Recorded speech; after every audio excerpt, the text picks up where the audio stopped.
He was, I think, one of the greatest directors of our time. As far as he was concerned, the audience was the thing. He's making a film for audiences. He made them see and feel and understand what he wanted them to see and feel and understand. Alfred Hitchcock was perhaps the most famous director who ever lived. His name will always be associated with such timeless films as Vertigo, Psycho, and North by Northwest. But before he arrived in Hollywood, Hitchcock had already left a legacy of groundbreaking British films. He was born in Leytonstone on the eastern side of London to rather, not exactly lower middle class, but sort of fairly straitened circumstances. His father was a wholesale poulterer and greengrocer. Hitchcock always liked to tell people about an event which he may have made up, he may have embroidered, but it's the official start really of the Hitchcock biography, autobiography. His father sent him with a note one day to the police station. He was only 5 or 6 at the time, and he handed over the note, and he was then put in jail, put behind bars, only for 5 minutes, and then they let him out and said, "That's what we do to naughty boys."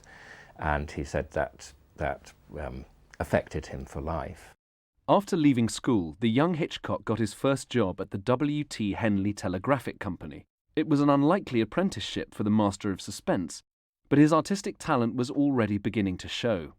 A chap who lived next to me, who worked at Henley's, he said, "Hitchcock, I remember him, the boy we sacked for drawing stage sets on the plotter all the time." But then he found that famous players Lasky were operating in England, and he had a natural gift, his penmanship, to doing credit cards. And that's how he first got in. Alfred Hitchcock had entered the British film industry when it was still in its infancy. When the American film company, famous players Lasky, closed down their operation in England, their production base in Islington, North London, became the site of Gainsborough Studios. It was here that Hitchcock would learn about all aspects of the filmmaking process. When he went to work for Michael Balkan, the most dynamic of the young producers of that period, he was the right man in the right place at the right time. At the age of 27, Hitchcock directed his first feature film, The Pleasure Garden. A morality tale set in the world of the theatre, it already showed some of the themes that would feature in much of Hitch's later work. Hitchcock's first film opens with a scene of pure voyeurism, of the woman going onto the stage and a series of men in the audience looking at these close-up view of the women, and the man even gets out some opera glasses and looks at the woman's legs. It's really interesting that that begins Hitchcock's career, because it sets up a scene of male-female tension and the oppression of the woman by the man, which goes right through Hitchcock's work. It is believed that all prints of Hitchcock's second film, The Mountain Eagle, have been lost forever. Hitchcock himself would later dismiss The Mountain Eagle as a very bad movie, and personally favoured his third film as director, The Lodger. Hitchcock always said that The Lodger was the first real Hitchcock movie. Certainly The Lodger has that sense of crime and sex mixed up together. Set in a dark and foggy London, The Lodger begins with the discovery of a body, the latest victim of a serial killer known as the Avenger. The murder coincides with the arrival of a mysterious stranger, played by Ivor Novello. A remote and secretive figure, The Lodger soon becomes a suspect in the hunt for the killer. When Hitchcock made the film, Ivor Novello, of course, was one of the most popular actors and playwrights, parallel with Coward, and he was what we used to call the matinee idol. And it was tactfully pointed out to Hitchcock that he cannot be the villain. He's got to be proved innocent. Hitchcock's got the two themes there immediately, the man on the run, the mistaken killer, and he melded them together beautifully. Yes, there's a lot of play of shadow, and there's also scenes like the use of the transparent ceiling. This was noticed by the critics, and it kind of showed that Hitchcock was a thoughtful, imaginative director. A huge success, The Lodger was the first film to bring Hitchcock's name to a wider audience. It was also the first film to see the director make a brief cameo appearance. He didn't immediately use that as a trademark thing. Apparently somebody was late and he thought he'd play the part himself. It was a small part, he just has his back to camera, he's the editor of a newspaper. It's a very clever piece of publicity. I loved his remark when he said he always made his cameo appearance in the first 10 minutes because he didn't want the viewers to spend the rest of the film looking for him. At that time, directors were looked upon as being very, very highly paid technicians. And it was Hitchcock who altered all that, at least in this country. Then, of course, when he went to America, then it blew up even bigger and bigger. And so then he became, his name on the picture was as big as the star, practically. Hitchcock was reunited with Ivor Novello for his next film, Downhill. But before filming began, he married Alma Reville. An editor and continuity girl, she shared Hitchcock's passion for cinema, having entered the British film industry at the age of 16. When they returned from their honeymoon, they moved into a modest flat in Cromwell Road, West London. After the success of The Lodger, Hitchcock became dissatisfied with the work he was being offered and left Gainsborough for a contract with a new company, British International Pictures. For his 1929 film Blackmail, Hitchcock reshot several sequences to incorporate what some saw as a passing fad, synchronized sound. Britain's first feature-length talking picture, it was another triumph for Hitchcock, but one that proved to be short-lived. He had taken a contract with a firm which seemed to be more ambitious than Gainsborough, but it turned out that their plans were not as lavish and successful as they'd been, as he'd expected them to be. For Hitchcock, the most important thing was always control, as those fortunate enough to interview him found out. Hitchcock was a superb person to interview. He had everything at his fingertips, but when the program was over, the producer said to me, "I told you not to let him beat you." I said, "Oh, he didn't beat me, he didn't beat me." No, he said, "Hitchcock forced you into his voice rhythm." And I think it was part of his element of control. He was saying that you are interviewing me at my speed. Frustrated by the projects he was offered, Hitchcock had even contemplated giving up directing to become a producer. But another success was just around the corner, when he returned to Gainsborough Studios for The Man Who Knew Too Much.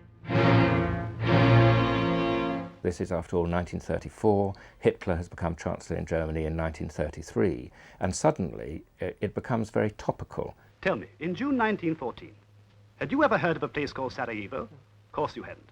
I doubt if you've even heard of the Archduke Ferdinand. But in a month's time, because a man you've never heard of killed another man you've never heard of, in a place you've never heard of, this country was at war. One reason the films retain their power is that we know how prophetic they were. I hope you weren't very rough with him. You see, he's subject to apoplexy. Who? For the role of a sinister foreign spy, Hitchcock brought over an actor who had made a memorable impact on German cinema. I ought to have mentioned it to you, perhaps. You should learn to control your fatherly feelings. Peter Lorre had come over from Germany, where he'd been making a film called M, about the child murders of Dusseldorf, where he was a psychopathic child murderer. And Peter certainly wasn't like it. He had a lovely little Rubicon face with a giggle, and I liked him very much. But he had a peculiar way of dropping his eyelid and looking immensely sinister. Collected our brother's little offering yet? Have you? Oh, sir, I forgot. Pardon me. Dangerous. Hitchcock always planned every aspect of his films in the most meticulous detail. When he came on the stage the first day of shooting, he put the script down on the sound desk and said, "Right, another one in the bag." And the implication is not that he had any disrespect for the making of the film, but as far as he was concerned, he knew the film so well it was already in his mind. The Albert Hall sequence, of course, was the major example of it.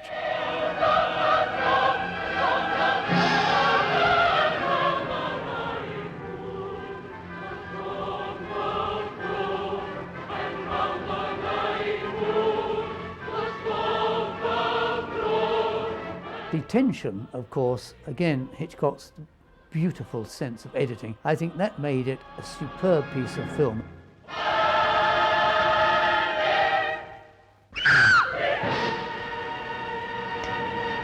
Sounds it went off all right. I hope so, for all our sakes. Hitchcock would insist on discipline from the cast and crew, but the director himself had already acquired some very strange habits. When working on the set, Hitchcock often enjoyed the odd cup of tea. When he'd finished, Hitchcock would often throw the cup over his shoulder, letting it smash wherever it landed. You probably like to know about Hitchcock and his fun and games. Every day at 10 o'clock, he got the barber. The barber did the whole of the business right in the center of the set, because Hitchcock always wanted everything to go on around him. The black humour of Hitchcock's films was also reflected off-camera, as the cast and crew fell victim to a series of practical jokes. He got me along to his famous flat in Cromwell Road. He put on some outrageous music, and with his bull-like face, he pretended to be a woman stripped down to her waist with enormous bosoms, which he was tossing over his shoulder. Peter Lorre killing himself laughing, Hitch not moving a muscle. Then he took me on one side and he said, all these people are drinking hard liquor and so on. I've got some orange juice set aside for you. So I said, thanks very much, Hitch, that's very kind of you. So he gave me a great note. So I lashed into this, not realizing he'd laced it. And he then took me along to the Savoy. And he began to creep up on me. How I finished the meal, how I got home, I shall never know. Teddy Joseph worked as a third assistant director on Hitchcock's 1936 film Sabotage. He too fell for a Hitchcock prank, one which mirrored the film's most famous sequence. He gave me a parcel, a very large parcel, and he said, Teddy, will you take it up to the cutting rooms? Be absolutely sure that it won't be broken, but it could blow up. So, being 16 and a half and very new, I said, okay, Gov, and I went off. And the liftman said, I'm afraid I can't, that's explosive. I'm afraid you'll have to walk. I went up there, and as soon as I got up to the top, the editor said, no, you better go back, because Hitchcock would be very angry with this parcel. Anyway, I took it back to Hitch and said, I'm sorry, I've been all the way up the stairs, and now they say it's got to be brought back to you. So Hitch got hold of a hammer from the carpenter and said, well, don't worry, bash like that, and the thing blew up. And that was one of his jokes. He had a suspense sequence which ends not with a release of suspense when the bomb doesn't go off, but he actually exploded a very sympathetic character who was playing with a dog on a bus, and all sorts of innocent people got blown up.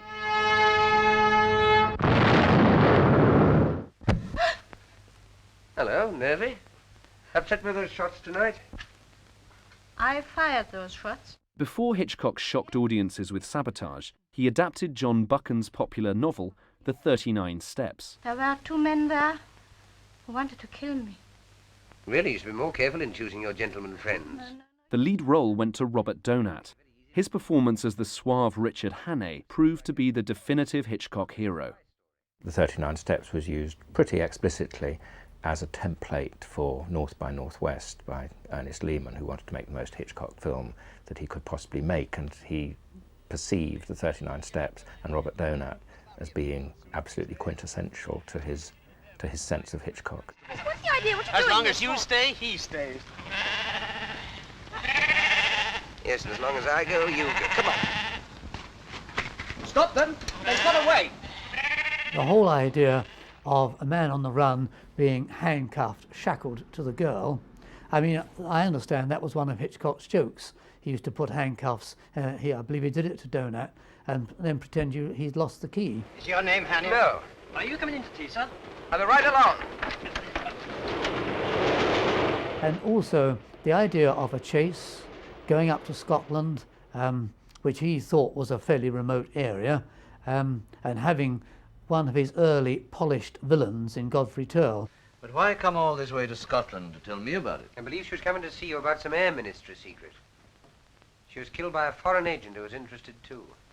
Did she tell you what the foreign agent looked like? There wasn't time. No, there was one thing. Part of his little finger was missing. Which one? This one, I think. Sure it wasn't this one?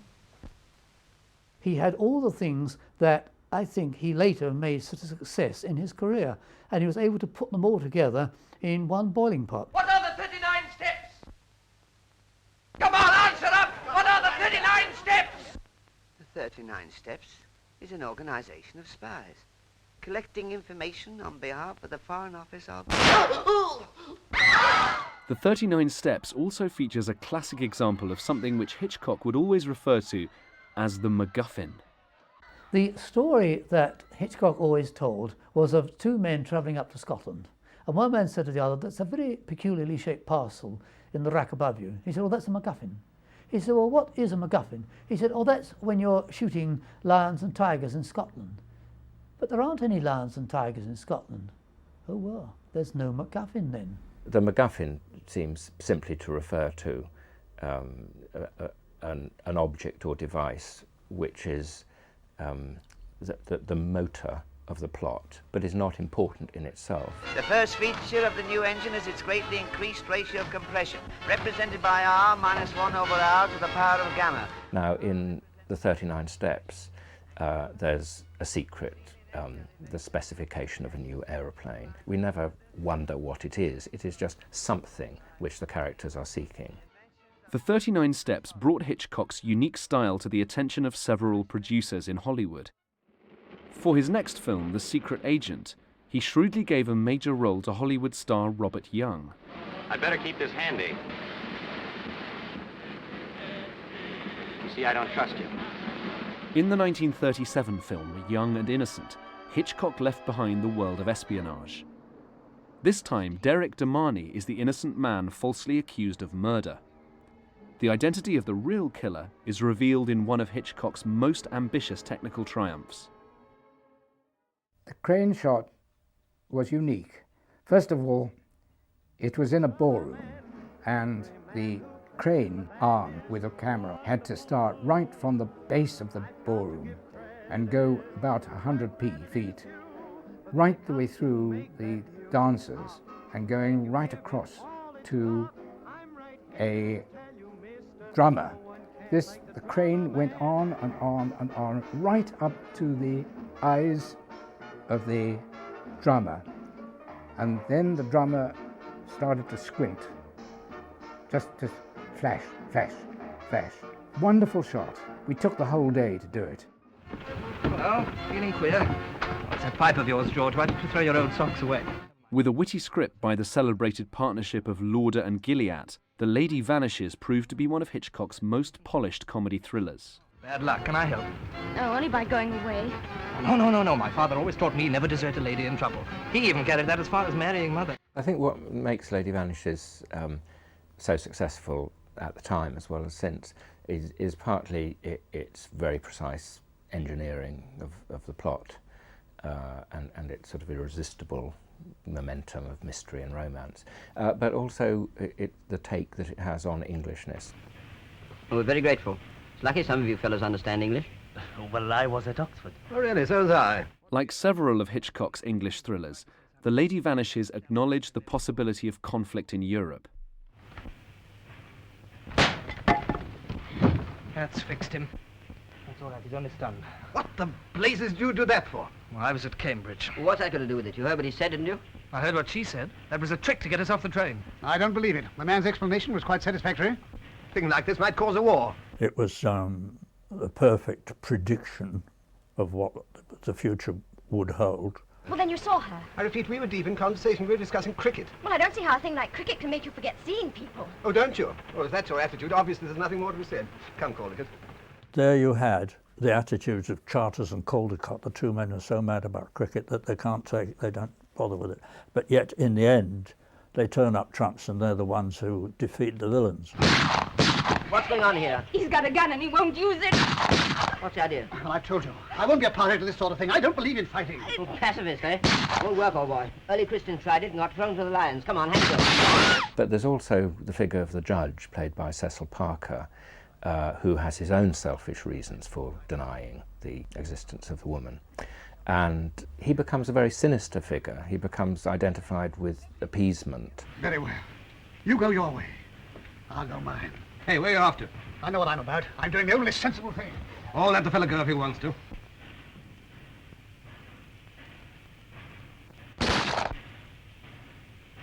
It was while filming The Lady Vanishes that Hitchcock was offered a 4-picture deal with one of Hollywood's most powerful producers, David O. Selznick.